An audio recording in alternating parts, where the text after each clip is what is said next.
ایک صاحب نے سوال کیا ہے کیا سلام کرتے وقت جھکنا جائز ہے کہ نہیں؟ تو اس کا جواب یہ ہے کہ ایک تواضع عاجزی کے ساتھ سلام کسی کو کرنا بہت اچھی بات ہے، لیکن جھکنا کہتے ہیں کہ اتنا جھکنا کہ انسان کے دونوں ہاتھ گھٹنوں تک پہنچ جائیں، جس کو ہم رکوع کہتے ہیں، اس طرح کسی کے سامنے نہیں جھکنا چاہیے،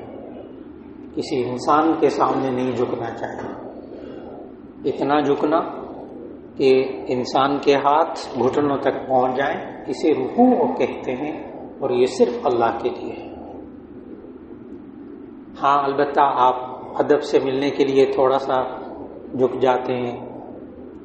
اور گردن نیچی کر لیتے ہیں